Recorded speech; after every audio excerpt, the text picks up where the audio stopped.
Buen día, damos comienzo a esta actividad de la RIAEG, del eje Niñez y Adolescencia que coordinan Reflejar y el CEJU.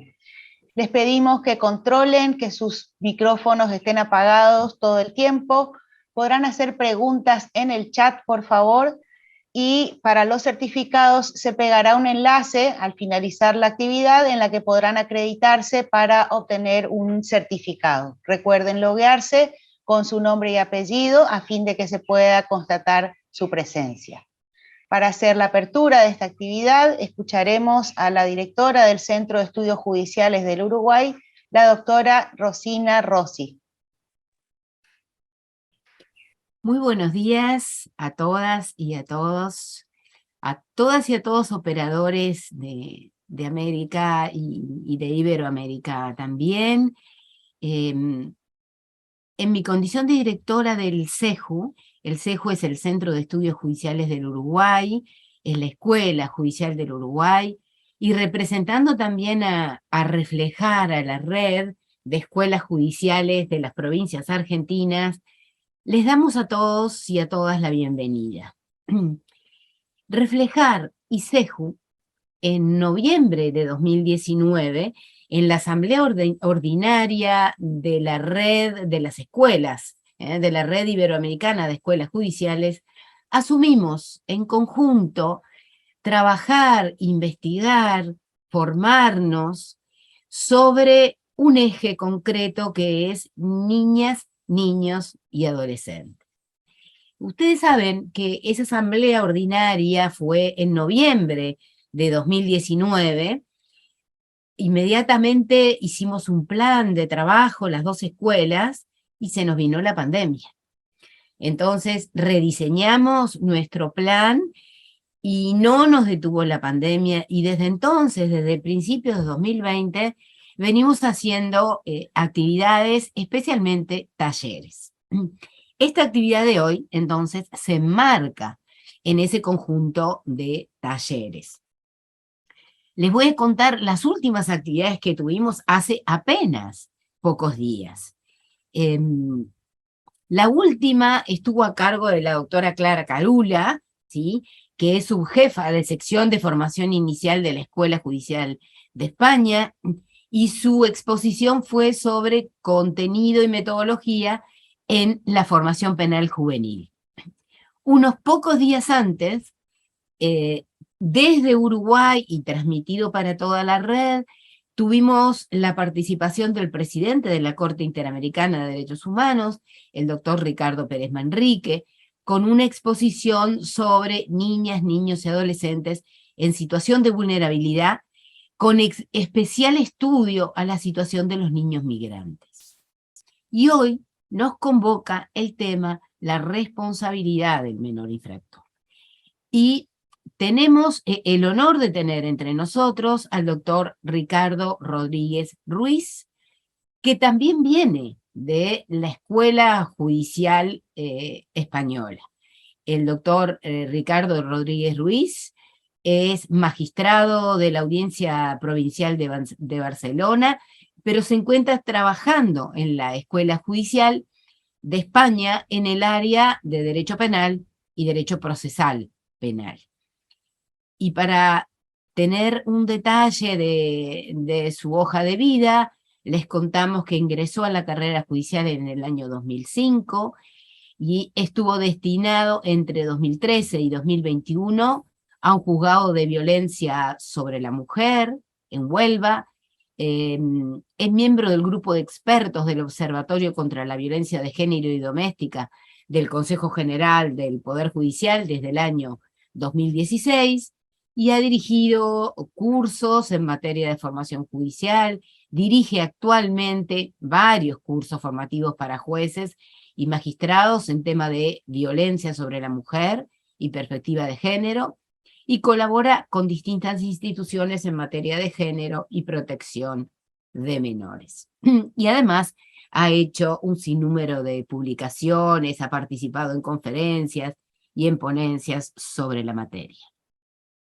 Así que tenemos a un invitado de lujo para tratar este tema, para seguirnos formando todos y seguir intercambiando también experiencias entre operadores judiciales de toda Iberoamérica. Yo entonces a partir de ahora los voy a dejar con el profesor expositor, ¿sí? Con Ricardo Rodríguez Ruiz, y también con María de Rosario Augé, que es secretaria académica de Reflejar. Como les pedimos entonces, como les planteó María de Rosario, que cuando quieran hacer preguntas las vayan dejando en el chat. Es bien interesante que puedan hacer preguntas para que esto sea un real proceso de formación e intercambio. Muchas gracias y que aprovechemos todos esta jornada. De los niños, y sobre todo por el empuje que habéis dado pese a la situación de pandemia que para todos ha sido un lastre en el ámbito profesional, formativo y de investigación. Yo pretendo haceros una breve referencia, una visión general del sistema de justicia juvenil en España. Me voy a centrar en el menor infractor, en la forma en que en España llevamos a cabo el enjuiciamiento de los hechos delictivos cometidos por menores de edad. Hablaremos también de terminología y de qué forma, desde el punto de vista procesal y sustantivo, hemos solucionado los problemas principales que se producen en el ámbito de la justicia juvenil.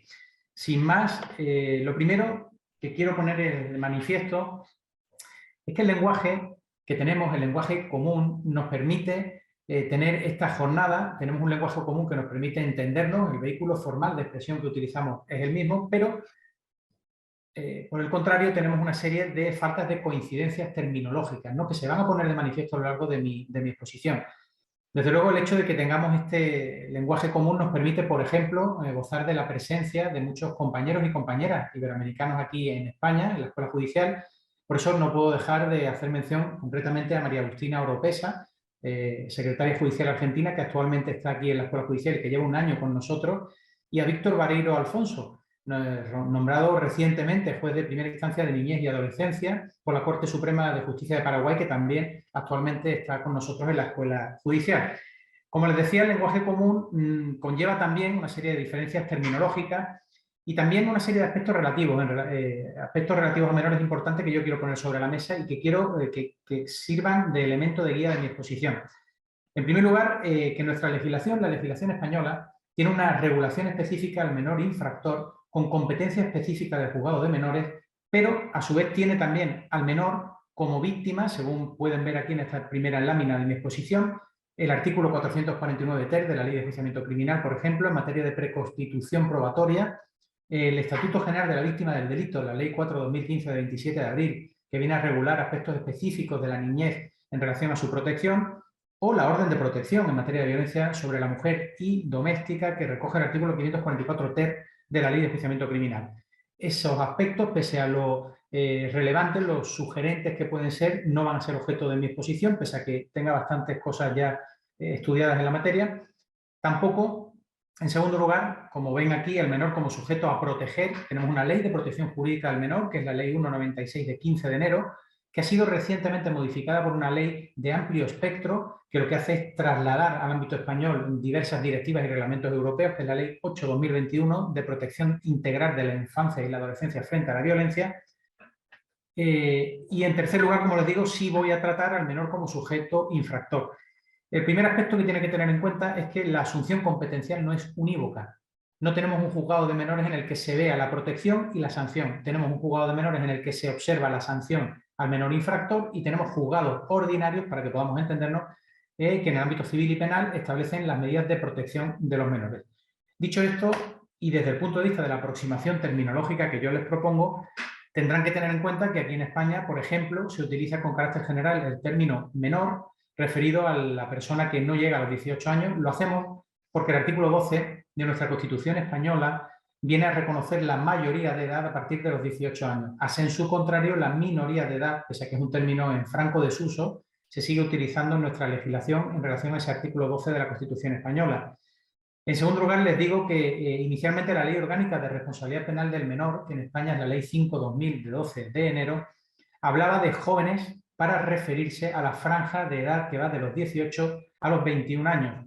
También desde este punto de vista de aproximación terminológica se utiliza la justicia juvenil, para referirse a todo el ámbito general de sanción y de protección en ocasiones al menor, incluyendo también aspectos administrativos que ya veremos luego que son sumamente relevantes en el ámbito de la ejecución de las medidas que se imponen a los menores.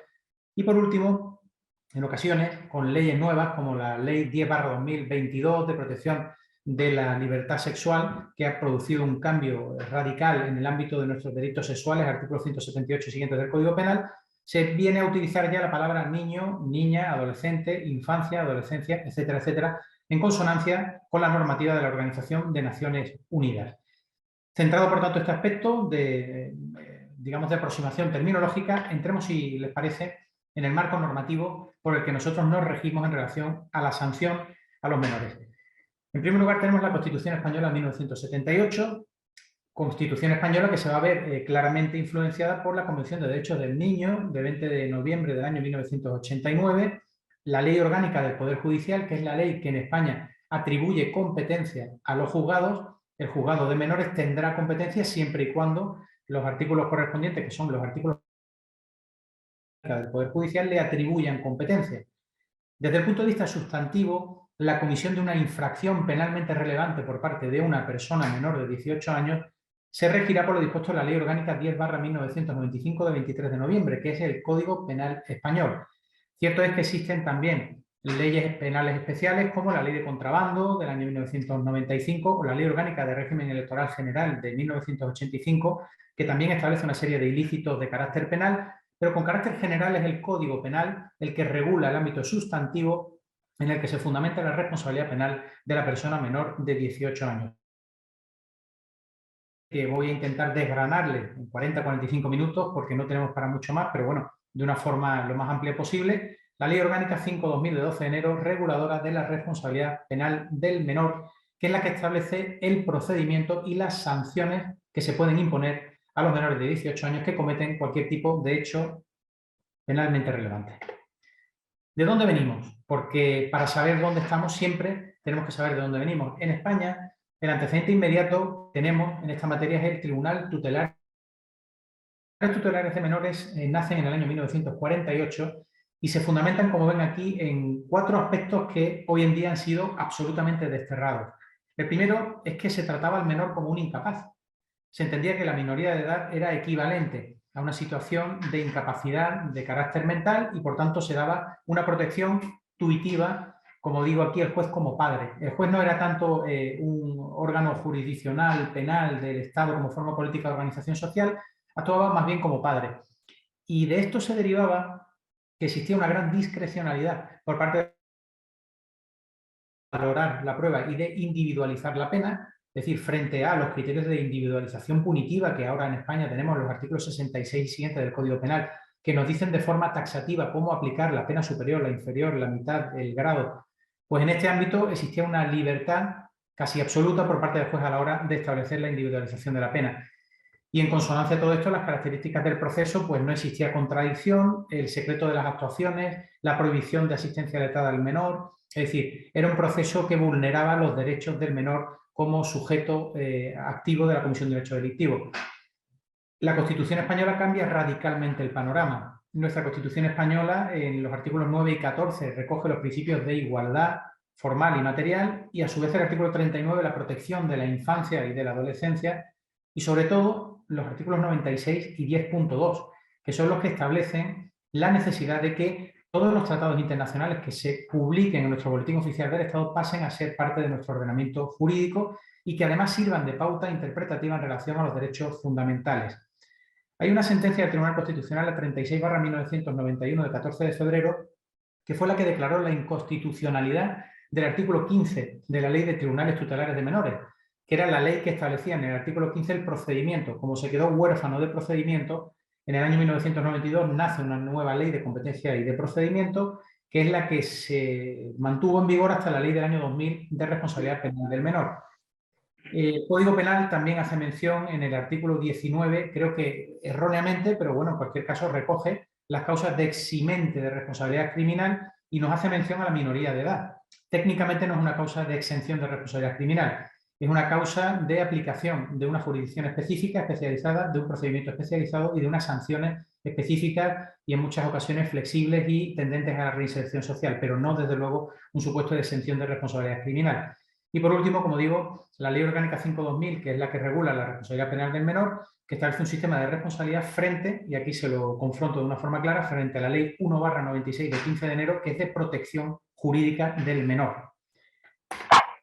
En relación a la interpretación de las normas que tenemos en España, tenemos que hacer siempre mención a normativa vinculante, como es la Convención de Derechos del Niño, de 20 de noviembre de 1989, que tendrá una aplicación directa vía artículo 96 de la Constitución Española y un criterio también de interpretación del artículo 10.2 de la Constitución Española.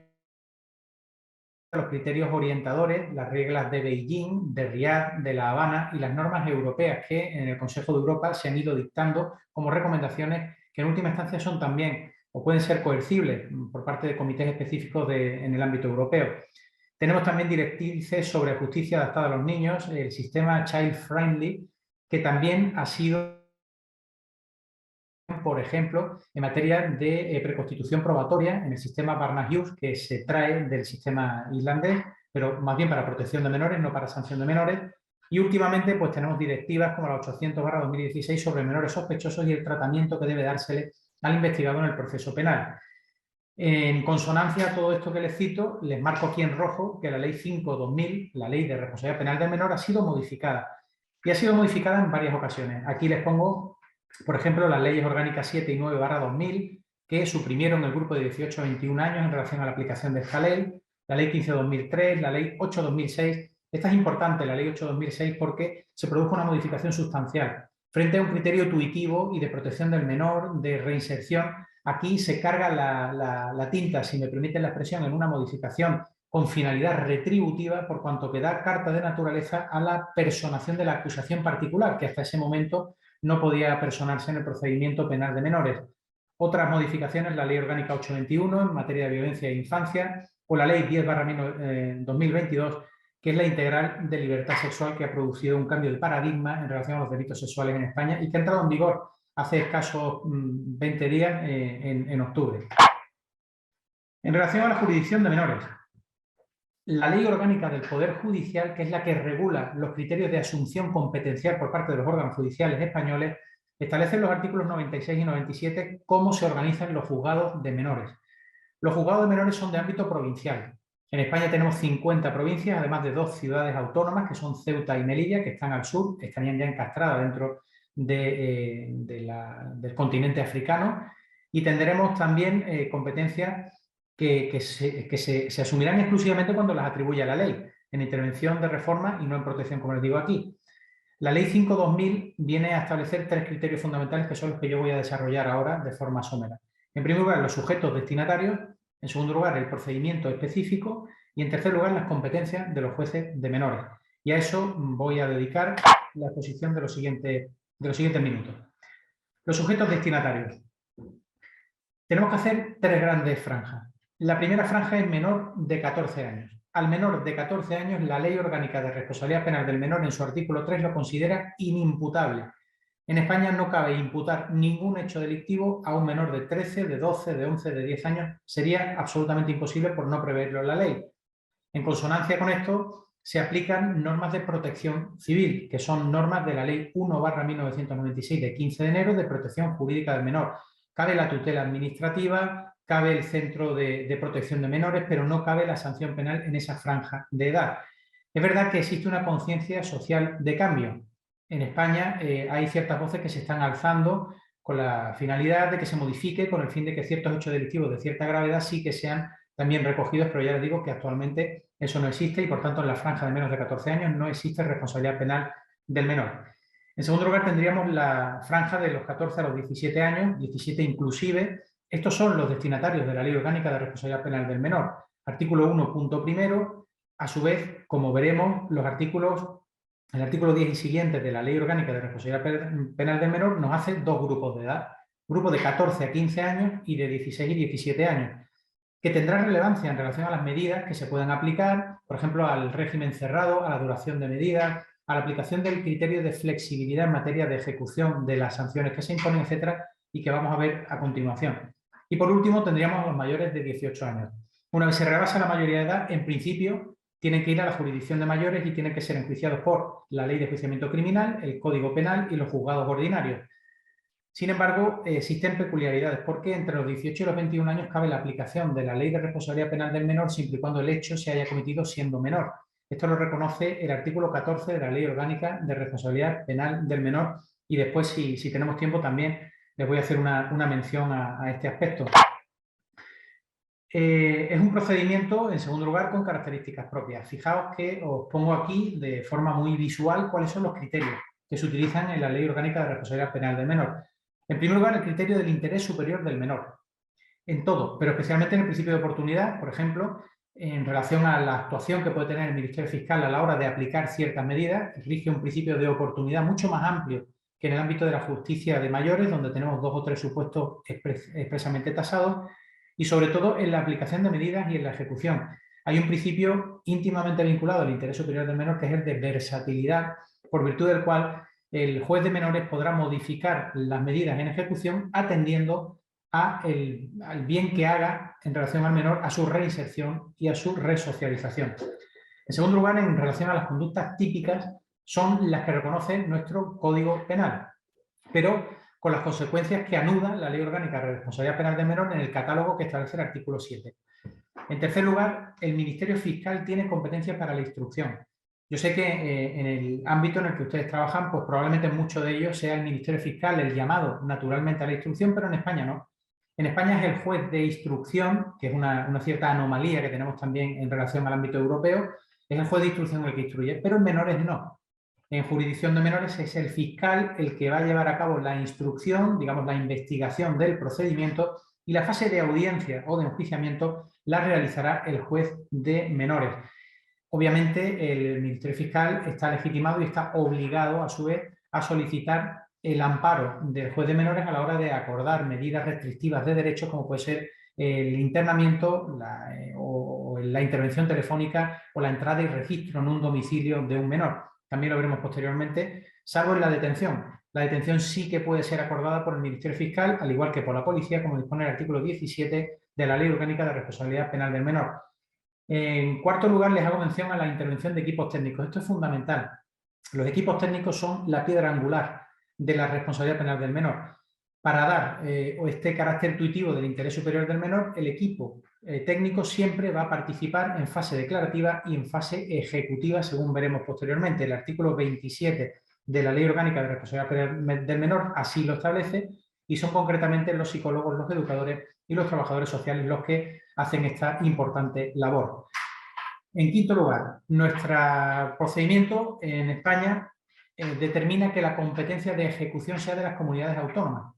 Las comunidades autónomas son entes territoriales que conforman el Estado español, pero son entes que se rigen por el Poder Ejecutivo. Es decir, el Poder Ejecutivo, es decir, nosotros no tenemos una jurisdicción o un Poder Judicial de comunidad autónoma, nuestro Poder Judicial es estatal, pero la ejecución la llevan a cabo las comunidades autónomas a través de la administración que depende del Poder Ejecutivo que no tiene por qué coincidir con el nacional, que será el de la comunidad autónoma, pero bueno, en cualquier caso se le da competencia a la comunidad autónoma.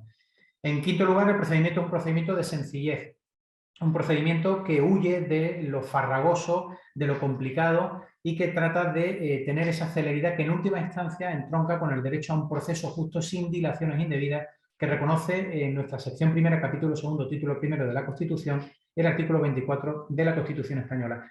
Y por último, estamos ante un sistema, como no podía ser de otra forma, de doble jurisdicción. Sistema de doble jurisdicción en el sentido de que siempre cabe el recurso, artículo 6 del Convenio Europeo de Derechos Humanos, pero también se interpreta este sistema de doble jurisdicción en el sentido de que no cabe el enjuiciamiento conjunto de mayores y menores de edad. Y esto plantea muchísimos problemas y sí me gustaría conocer cuál es la experiencia que tienen ustedes en sus respectivos países, porque se rompe en ocasiones la continencia de la causa. En ocasiones en España hemos tenido hechos execrables muy graves cometidos por mayores y menores y la respuesta es distinta en menores y en mayores, pero no tanto la respuesta de carácter punitivo como, por ejemplo, el relato de hechos probados, que puede asistir en una sentencia o en otra, o la realización de diligencias que se acuerden nulas en un procedimiento y no en otro. Esto genera muchísimos problemas porque rompe la continencia de la causa y plantea problemas incluso de nulidad que en nuestro ordenamiento jurídico aparecería en el artículo 11 de la Ley Orgánica del Poder Judicial con el expediente específico del 238 de la Ley Orgánica del Poder Judicial. En relación a las cuestiones relevantes del procedimiento, como les digo aquí, la instrucción al Ministerio Fiscal, solo el juez puede acordar las medidas restrictivas, y ya les he dicho, bueno, este sería, digamos, el desarrollo visual de todo lo que les acabo de decir. La detención de los menores tiene un plazo inferior a la detención de los mayores, el plazo de 72 horas, que con carácter general rige en nuestro artículo 17 de la Constitución Española, no se aplica a menores. En materia de menores tendríamos la detención policial 24 horas, la del fiscal 48 y la posible prórroga judicial de 72, que es la que juega aquí. En relación al habeas corpus, otra circunstancia específica que se produce en nuestro país es que el habeas corpus no lo conoce el juez de menores. El habeas corpus lo va a conocer el juez de instrucción del lugar donde el menor se encuentre detenido, con lo que el criterio de especialidad del juez de menores se quiebra, se rompe, en este caso, en cuanto a que el juez de instrucción sin especialidad en menores tiene que conocer de ese habeas corpus. En relación a la personación de la acusación particular, les he dicho que se modificó en el año 2006, pero en ningún caso cabe la personación de la acusación popular, cosa que sí ocurre en jurisdicción de mayores, pero que no ocurre en menores. Existe una cierta problemática en materia de prescripción, por ejemplo, en el artículo 15 de la ley en relación a los sentidos del Código Penal, por cuanto que en ocasiones las diligencias practicadas son ¿Lo ves? ¿Alguien? ¿El micrófono? No. Sí, bueno, sigo. Les digo, la separación de jurisdicción de mayores y menores y la potencia de estas manifestaciones de principio de oportunidad, de conciliación, de reparación, de desistimiento, etcétera. En relación a los principios de oportunidad, de desistimiento y de aplicación de la intervención del equipo técnico. Una cosa es el desistimiento, el no inicio de actuaciones penales contra un menor se da exclusivamente según el artículo 18 de la Ley Orgánica de Responsabilidad Penal del Menor cuando se trate de un delito leve o un delito menos grave que no lleve violencia o intimidación. En este caso, el Ministerio Fiscal puede, como decimos, hacer uso del desistimiento y, por tanto, no llevar a cabo ni tan siquiera la incoación del expediente de sanción del menor. Cuestión distinta sería el sobreseimiento por conciliación o reparación que recoge el artículo 19 de la Ley Orgánica de Responsabilidad Penal del Menor y que se fundamenta en estos tres aspectos que les abro a modo de flecha, que sería la conciliación cuando el menor acepta el hecho, se disculpa y acepta sobre todo una intervención psicológica que objetive de alguna forma que se produce, como decimos, este reconocimiento de los hechos. En segundo lugar, que se dé alguna actividad de reparación en materia del reconocimiento de los hechos, de abono de responsabilidad civil, por ejemplo. Y por último, en delitos contra la libertad sexual, solo y exclusivamente si lo pide la víctima. No se puede hacer de oficio y en todo caso.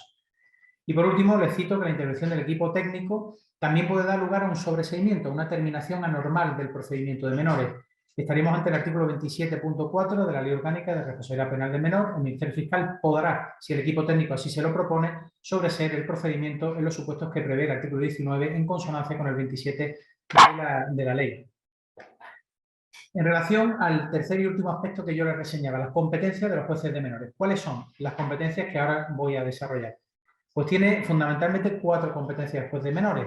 En primer lugar, la función de garantías. En relación a las medidas cautelares, ya he dicho anteriormente que la instrucción, la investigación del procedimiento la lleva el Ministerio Fiscal. La adopción de una medida cautelar exclusivamente a cabo el juez de menores, por tanto, función de garantía.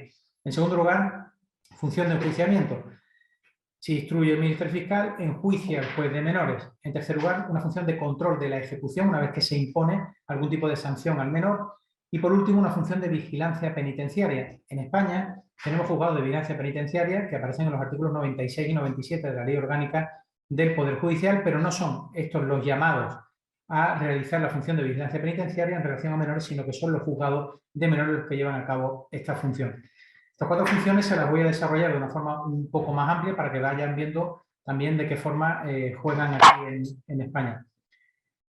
Vamos a ver, ahí la tenemos. La función de garantías del menor.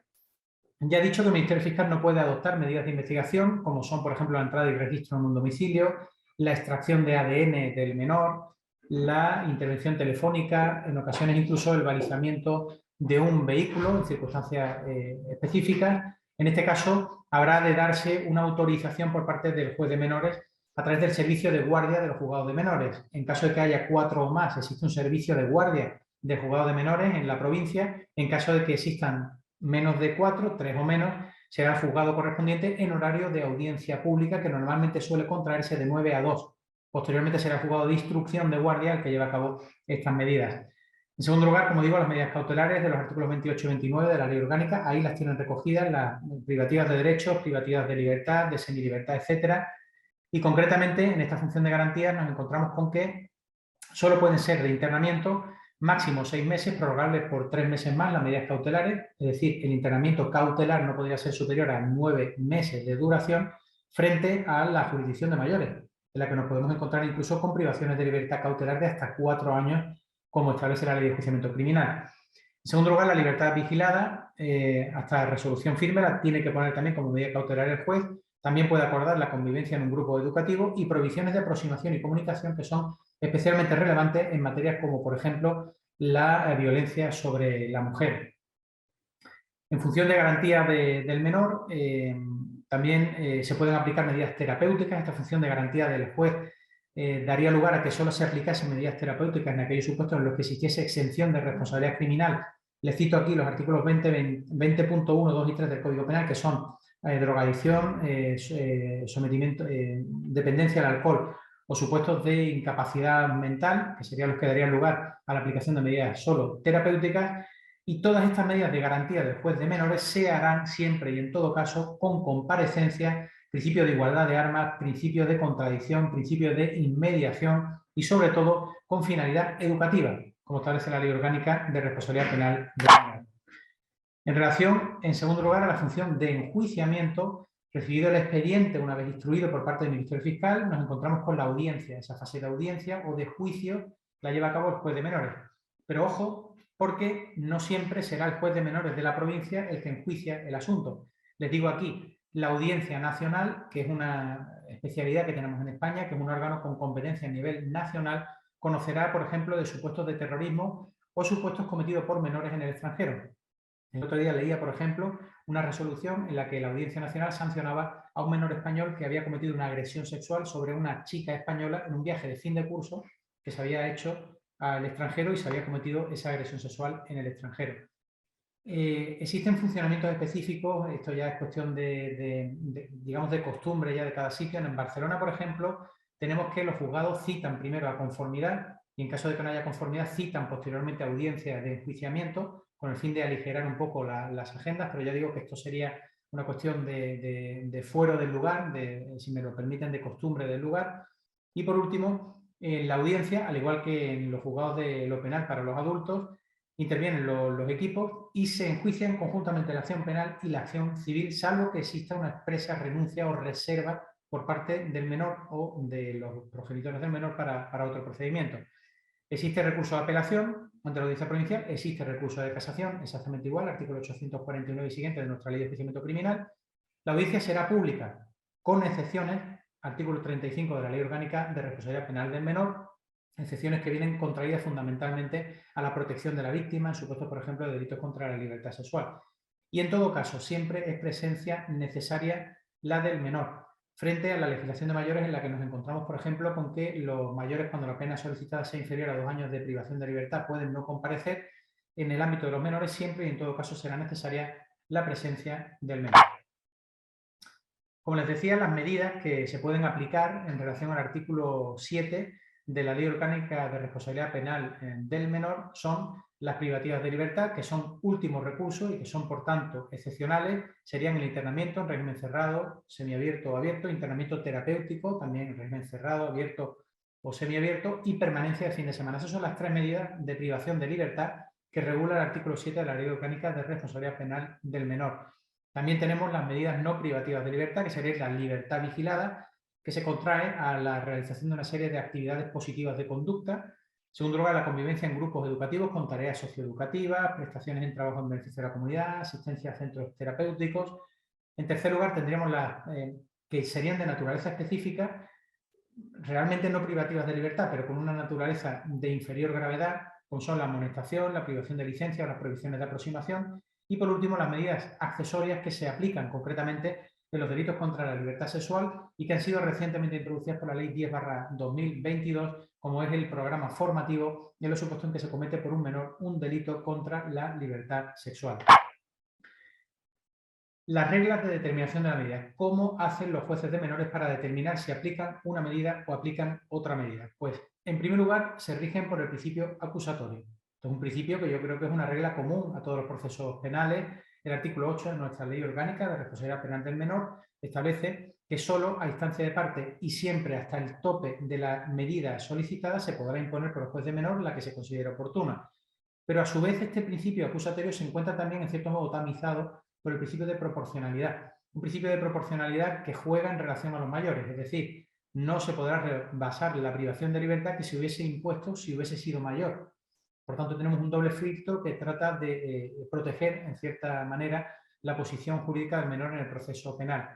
En segundo lugar, la determinación de la medida puede ser una o pueden ser varias, atendiendo a la gravedad del hecho. Siempre es fundamental el informe de los equipos técnicos, como les digo aquí, y el régimen de aplicación será el internamiento en régimen cerrado, artículo 9.2, para el delito grave, para el menos grave, pero nunca para hechos imprudentes, nunca para hechos imprudentes. Y lo digo porque en España un homicidio imprudente puede llegar a una sanción de hasta 4 años de privación de libertad para mayores. Pues en el ámbito de los menores, pese a que se pueda establecer una sanción de privación de libertad, no se va a hacer porque la ley establece expresamente que no cabrá el régimen de aplicación del internamiento en régimen cerrado para hechos imprudentes por más graves que pudiesen ser. En relación a la duración de las medidas ya impuestas en sentencia, máximo 2 años, excepciones específicas en el artículo 10 de la Ley Orgánica de Responsabilidad Penal del Menor. ¿Cuáles son estas excepciones en relación a esas medidas?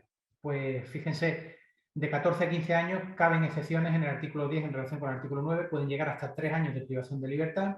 En relación a la franja de 16 a 17 años de edad, cabe incluso la privación de libertad por hasta 6 años de libertad, internamiento en régimen cerrado de 1 a 6 años, con 5 años de libertad vigilada, como les pongo aquí, con régimen específico, por cuanto que no se puede sustituir ni acortar hasta el primer año. Ese primer año nunca podrá ser modificado y siempre en caso de extrema gravedad y siempre los supuestos de reincidencia que reconoce nuestro Código Penal en el artículo 22.8.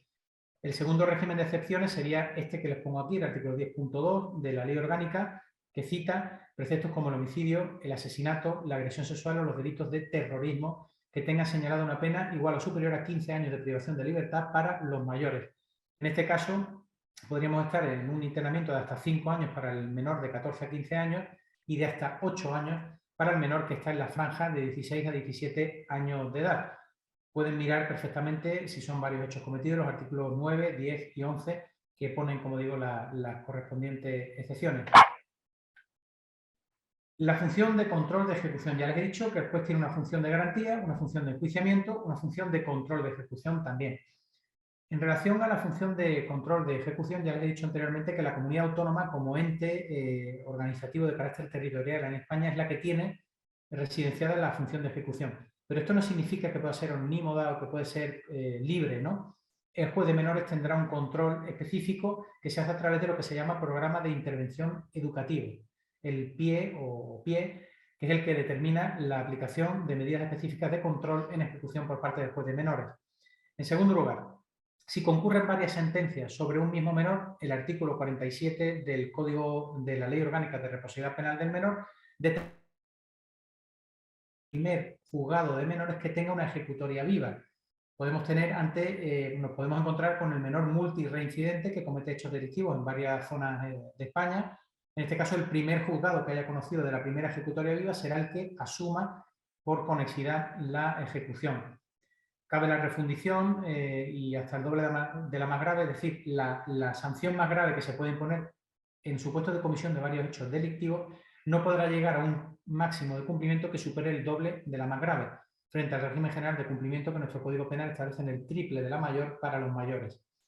Y por último, como les digo, la versatilidad de la ejecución. El interés del menor late en todo caso, incluso siendo un menor infractor, y nos encontramos con supuestos de cesación o acortamiento de la duración, artículo 13, suspensión de la ejecución, artículo 40, sustitución de la medida, artículo 51, o quebrantamiento, artículo 50 de la Ley Orgánica de Responsabilidad Penal del Menor, que ahora les paso a explicar un poco por encima. Fíjense, en primer lugar, la cesación o acortamiento de la medida.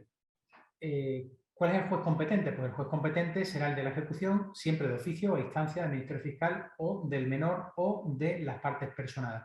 Siempre y en todo caso previa audiencia del equipo técnico, como les digo siempre y cuando se cumplan requisitos que son los que les pongo aquí, que redunden el interés del menor, que se haya expresado un suficiente reproche ya por la sanción que se haya impuesto y siempre que se imponga en auto. Y les digo aquí que es un mecanismo muy útil para aquellos supuestos de multiplicidad de medidas cuando ya no tienen más sentencias pendientes por recaer. En el supuesto en que ya tenemos el panorama procesal claro del menor, podemos concretamente cesar o acortar en atención a la reinserción o rehabilitación social del menor que reconoce el artículo 25 de nuestra Constitución española. En relación a la suspensión del fallo de la sentencia, el artículo 40 de la Ley Orgánica de Responsabilidad Penal del Menor, también, bueno, tienen aquí la plantilla, yo después les voy a dejar también el PowerPoint por si quieren tenerlo.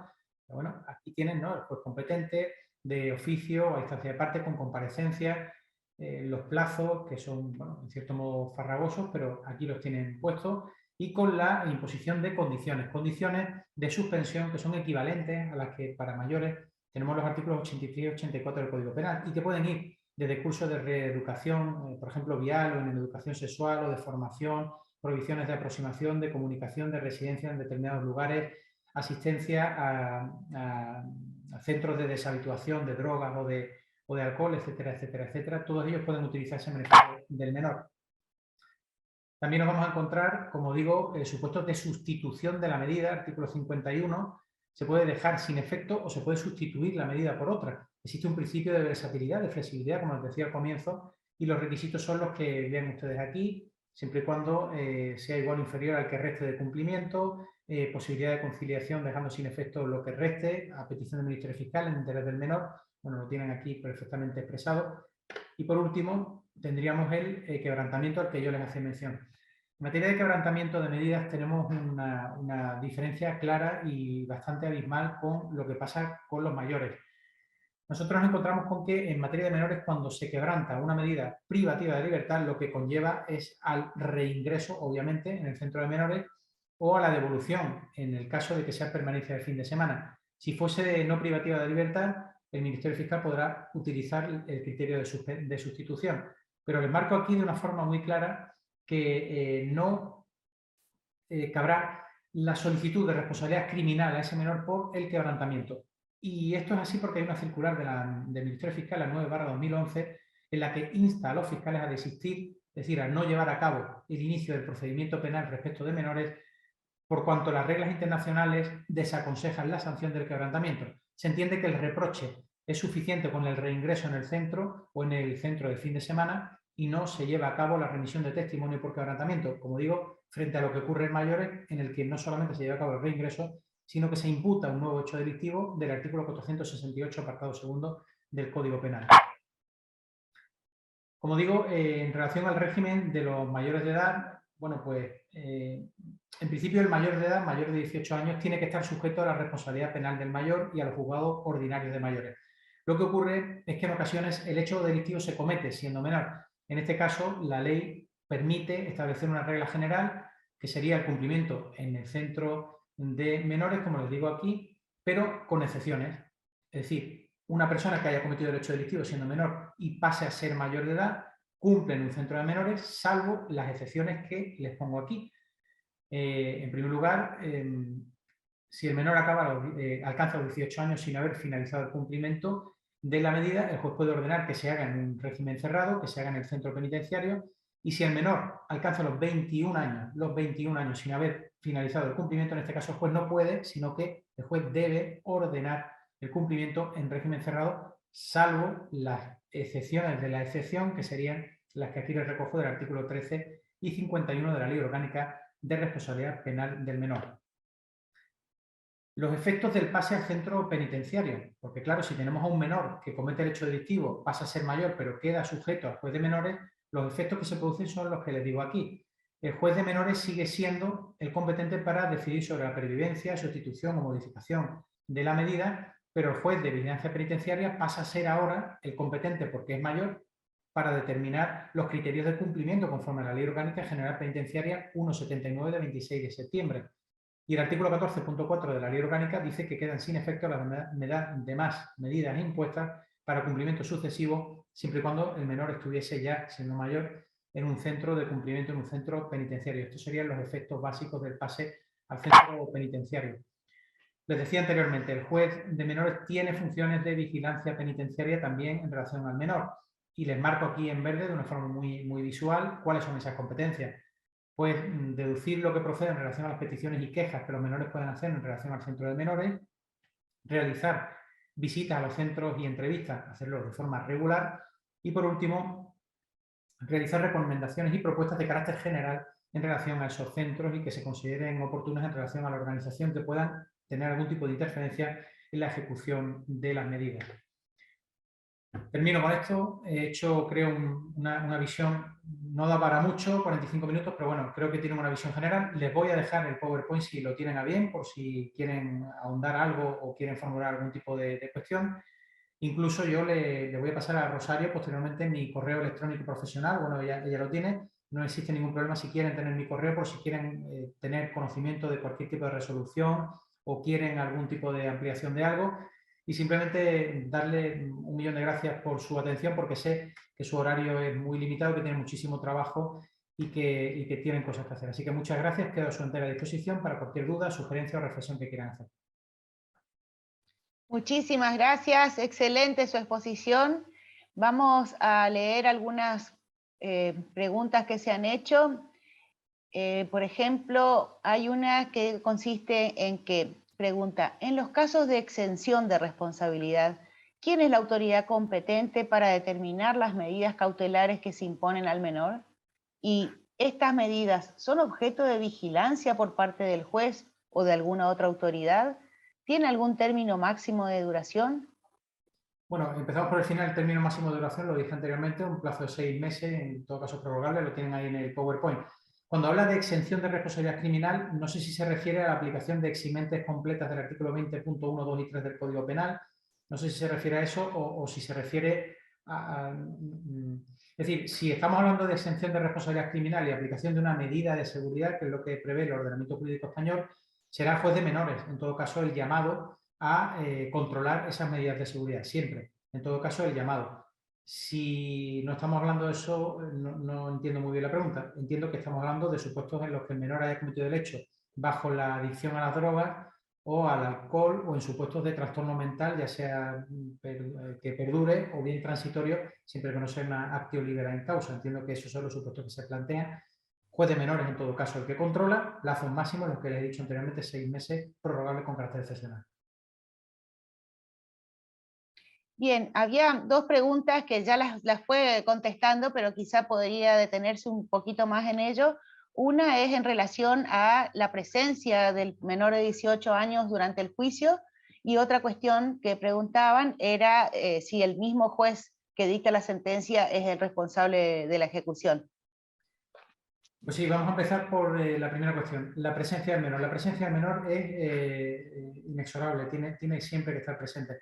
Frente a la jurisdicción de mayores, en la que el artículo 775 y 786 de nuestra ley de enjuiciamiento criminal posibilita que se haga un juicio en ausencia siempre que la pena de prisión que se solicite no sea superior a 2 años y esté correctamente citado, se entiende que declina la, entre comillas, invitación al acto de juicio. En el proceso de menores siempre, en todo caso, tiene que estar el menor. Consecuencia, si el menor no está, debe dictarse la oportuna requisitoria de búsqueda, detención y puesta a disposición judicial del menor, y el proceso queda archivado provisionalmente a expensas de una eventual prescripción en unos términos mucho más laxos que el artículo 132 del Código Penal, sería mucho más corto. La segunda cuestión que me planteaba, disculpe, la segunda era, sí, el juez de menores... El juez de ejecución. Si hay juez de ejecución, ¿o es el mismo?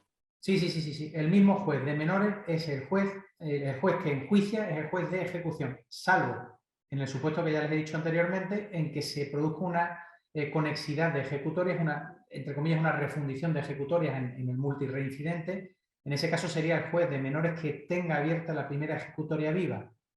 Por tanto, no tiene por qué coincidir con el que enjuició los hechos que se han cometido en segundo, tercer, cuarto y ulterior lugar. Perfecto. Aquí desde Bolivia dice, los adolescentes que no han cumplido los 14 años están exentos de responsabilidad civil, pero la civil es por parte de los padres, es responsabilidad civil por parte de los padres. ¿Cómo se procede en estos casos en su país?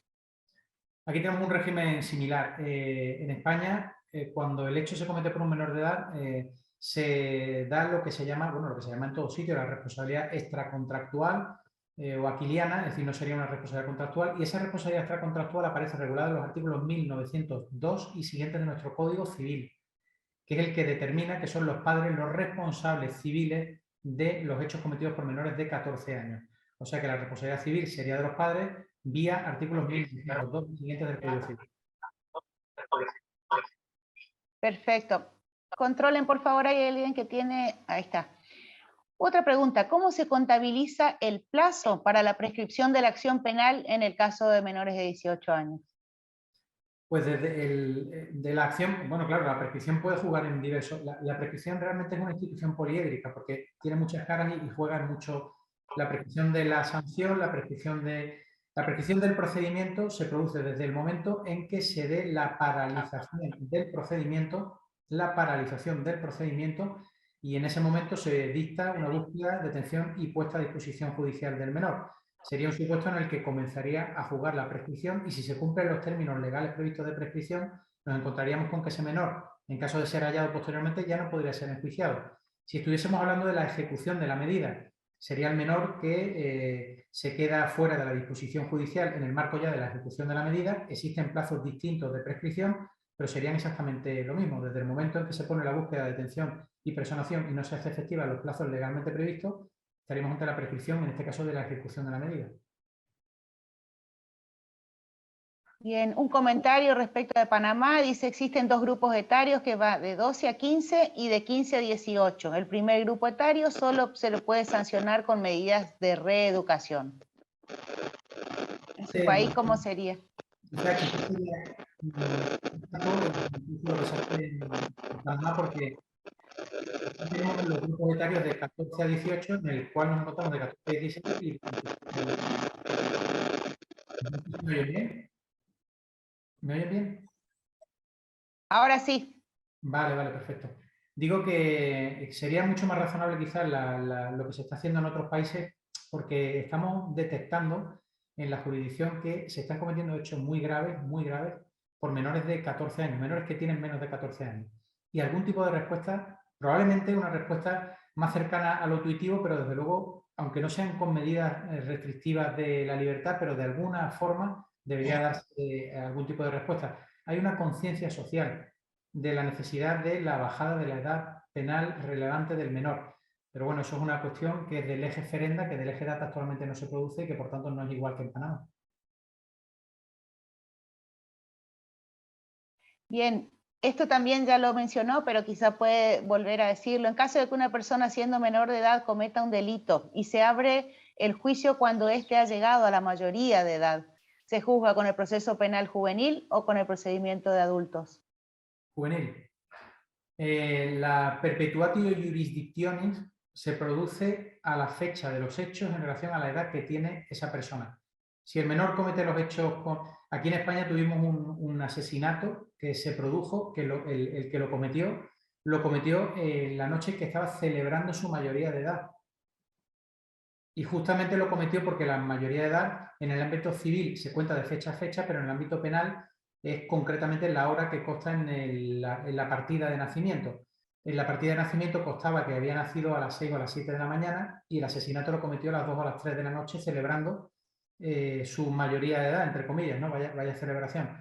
Pues en este caso se enjuició por la legislación de menores porque lo que perpetúa la jurisdicción y cristaliza, digamos, los criterios de asunción competencial y procesales son los de la edad al momento de la comisión de los hechos. Muy bien. Otra pregunta, ¿cuál es la competencia del juez de vigilancia penitenciaria en el caso de las personas menores de edad? En materia de menores de edad, la competencia la tiene asumida fundamentalmente el juez de menores. El juez de vigilancia penitenciaria la tendría asumida en aquellos supuestos en que siendo menor se comete un hecho delictivo, y se pasa a un centro de mayores, a un centro penitenciario en la franja de 18 a 21 o de 21 en adelante. Técnicamente ya no es un menor, pero si decimos que la perpetuatio jurisdictionis se produjo a la fecha de la comisión de los hechos siendo menor, pues técnicamente el juez de vigilancia penitenciaria asume cuestiones de control de la ejecución en relación a una persona que ha sido condenada como menor. Esos son los supuestos en los que el juez de vigilancia penitenciaria, como órgano específico, asume competencias en materia de menores. ¿A qué se refiere la medida de permanencia de fin de semana como medida de seguridad? La permanencia en fin de semana es una medida, no voy a decir híbrida porque es privativa de libertad, pero más cercana, digamos, al ámbito terapéutico que al ámbito retributivo. La de régimen cerrado lo que hace es que sujeta al menor, como si fuese un mayor en un centro penitenciario, a una estancia de 24 horas al día en un centro. La de fin de semana busca fines de convivencia terapéutica en pisos, por ejemplo, tutelados, en los que se trata de resocializar al menor restringiendo lo mínimo su libertad de ambulatoria, con la estancia de fin de semana, no de lunes a viernes, y dentro incluso del fin de semana con salidas concertadas, con posible flexibilidad, etc. Perfecto. Para cerrar y así a modo de conclusión, doctor, ¿qué evaluación puede hacer de cómo funciona el sistema de responsabilidad del menor de 18 años en España? Pues yo creo que funciona razonablemente bien, ¿no? Dentro de que la jurisdicción en España, calculo que como en todos los países de procedencia de todos ustedes, funciona regular porque no tenemos los medios suficientes y en ocasiones tenemos dilaciones atribuidas a la carga de trabajo que tenemos. La jurisdicción de menores funciona razonablemente bien. Creo que es muy positivo que instruya el Ministerio Fiscal y que se produzca una clara separación entre los aspectos jurisdiccionales de limitación de derechos pues de menores y la instrucción o investigación por parte del Ministerio Fiscal. Creo que es positivo que sea un ámbito administrativo el que lleve la ejecución, pero siempre, obviamente, con un control férreo por parte del juez de menores. Y creo que hay aspectos que pueden ser modificables, por ejemplo, los tramos de edad en relación a la responsabilidad penal del menor, pero a grandes rasgos y con carácter general creo que funcionamos de una forma muy razonable. Existe una especialidad que la Ley Orgánica del Poder Judicial determina de menores, es decir, que los jueces que están en menores son jueces especializados con especial sensibilidad y con conocimiento teórico de la materia. Y, por tanto, mi conclusión última sería que el funcionamiento es más que correcto, con aspectos accesorios que serían mejorables. Excelente. ¿Quiere contestar una pregunta más? Sí, yo tiene tiempo. Para ampliar las referencias a prácticas con enfoque restaurativo, que se realicen mediante prácticas dialógicas, por ejemplo, experiencia de procesos dialógicos entre víctimas y victimarios. Pero se refiere a cómo funcionan en concreto, ¿no? Si se están haciendo, si no. Sí, que amplíe las referencias a prácticas con enfoque restaurativo.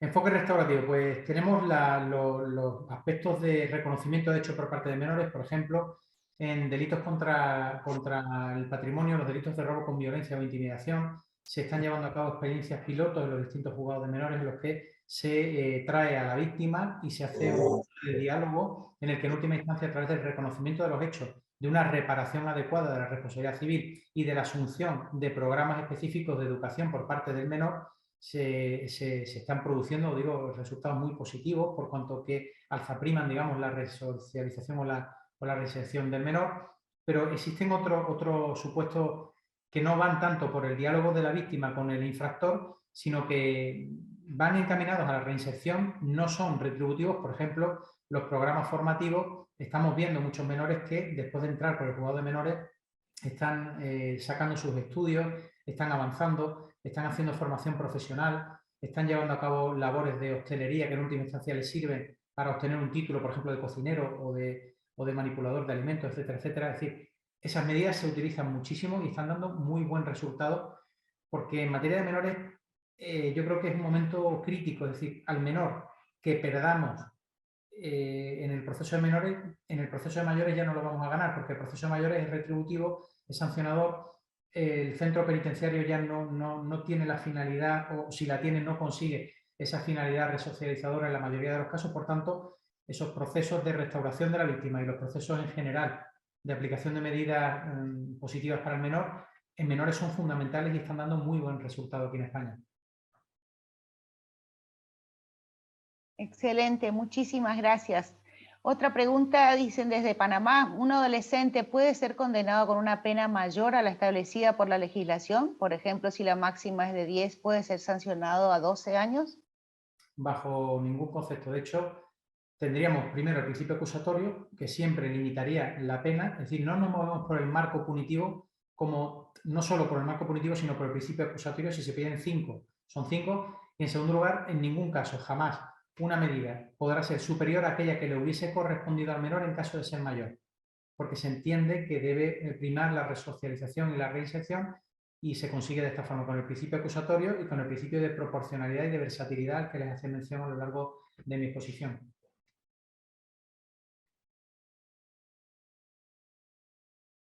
Bien, excelente. Podremos dar por cerrado entonces, ya que no tenemos más comentarios ni preguntas. Sin duda nos hemos quedado con ganas de preguntar más, pero bueno, será hasta la próxima ocasión. Le agradecemos profundamente al doctor Ricardo Rodríguez Ruiz. Cuando les enviemos los certificados a quienes se han acreditado, les mandaremos el PowerPoint y el correo del doctor, como él lo ha autorizado recién hace unos minutos.